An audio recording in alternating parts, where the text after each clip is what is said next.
Bisa dibayangkan satu organisasi yang di dalamnya karyawan begitu antusias dalam melakukan satu kolaborasi antar bagian. Maka apakah keuntungan yang bisa diperoleh oleh pelanggan?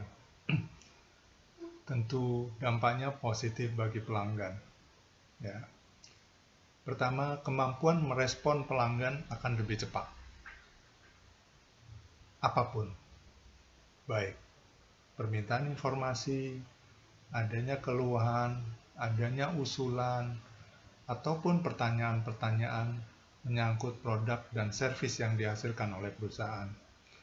Yang kedua adalah respon kepada pelanggan itu akan lebih akurat. Mengapa? Karena komunikasi internal yang sangat bagus tentu sangat mudah menjawab pertanyaan-pertanyaan dari semua bagian yang ada di dalam perusahaan. Yang ketiga adalah jika ada feedback ataupun usulan dari pelanggan, itu akan lebih mudah diserap dan diintegrasikan di dalam produk atau servis perusahaan yang mungkin itu adalah produk baru atau servis baru yang memang dibutuhkan oleh pelanggan, ataupun bisa juga produk lama yang diimprove berdasarkan usulan oleh pelanggan.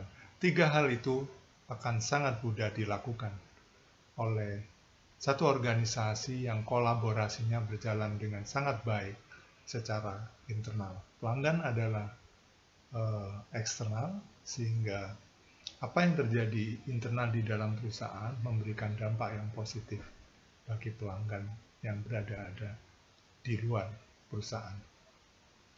Saya mau kasih contoh satu. Misalnya, tiba-tiba di satu sore ada pelanggan yang nelpon. Dia bisa nelpon mengenai informasi ataupun keluhan. Menjawabnya akan sangat mudah. Kenapa? Karena setiap orang di dalam perusahaan sudah tahu persis siapa yang bertanggung jawab mengenai keluhan dan atau pertanyaan itu, sehingga pengambilan keputusan itu akan lebih cepat diambil dan tentu lebih akurat. Kecepatan dan keakuratan di dalam menanggapi usulan, pertanyaan, atau apapun dari pelanggan ini tentu akan menjadi competitive advantage bagi perusahaan, keunggulan kompetitif bagi perusahaan. Dan itu penting untuk dimiliki. Dan semuanya berawal dari proses kolaborasi yang sangat baik di dalam perusahaan.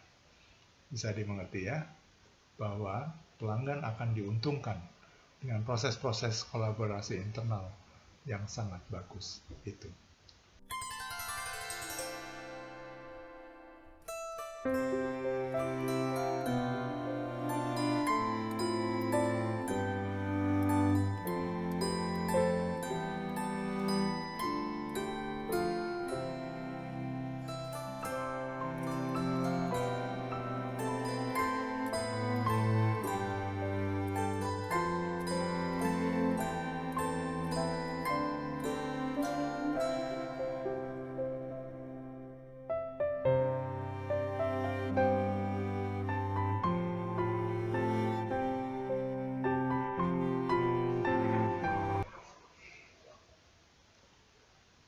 Sobat muda semuanya, saya sudah jelaskan lengkap, sangat lengkap mengenai kolaborasi. Semoga kalian dapat mempelajari, kalau perlu diulang-ulang dan dicatat, dan dipraktekkan kalau kalian masuk di dalam satu perusahaan. Sebagai penutup, saya mengharapkan kalian mengingat satu hal mengenai kolaborasi. Kolaborasi adalah keharusan. Kolaborasi bukan pilihan. Kolaborasi adalah satu-satunya pilihan bagi kalian maupun bagi perusahaan untuk berkembang di masa depan. Sobat muda sekalian,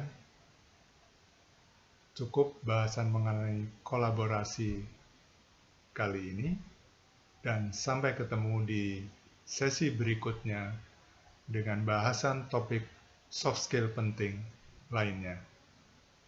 Oke, dah.